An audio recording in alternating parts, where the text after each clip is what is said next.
Guys, magandang araw sa ating lahat. Magluto tayo ng sinigang na isda. Ito yung ating isda, oh. Yan.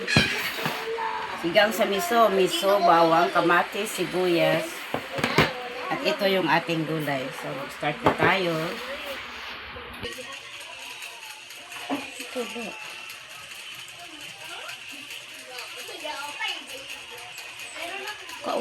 So, maglagay tayo ng mantika. Konti dito sa ating, ayan, oh, kasirola natin. Para meron tayong panggisa sa ating bawang, sibuyas, kamatis. So, unahan natin paglagay yung ating bawang.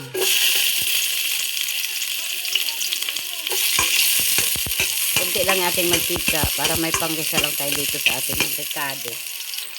Sunod ang sibuyas.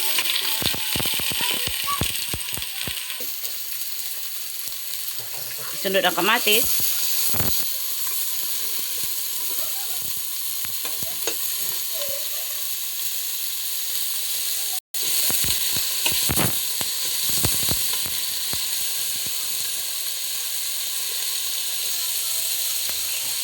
At yung miso natin, ilagay na natin.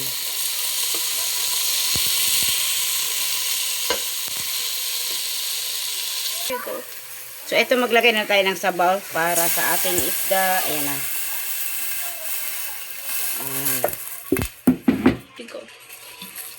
So, ayan na. Ilagay na natin yung ating isda.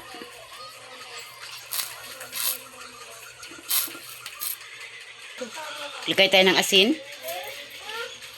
Magic. Pan natin ulit. So, ito na mga kaibigan, buksan na natin. Ayan. So, ilagay na natin yung ating bagyo pichay. Tapos pa tayo ito. Ayan, puti ilagay din natin para mabango. Ayan. Sabay-sabay na natin yan. May siling pang sigang din tayo. Ayan, ilagay na natin.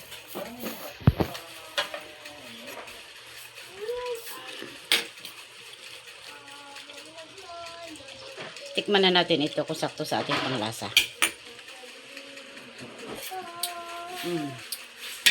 Tama lang. So, takpan natin para maluto yung ating mga gulay. So, ayan na mga kaibigan. Luto na itong gulay natin dahil kumulo na. Yan o. So, wala tayong nilagay na pang-asim, kundi yung ano lang natin, yung miso. Yun ang pang-paasim nito sa ating sinigang na miso. Ayan, isda itong sinigang natin. Tingnan mo mga kaibigan. O, ayan, o. Ang sarap. O, ayan, o. So, magandang araw sa ating lahat. Please subscribe, like sa aking video.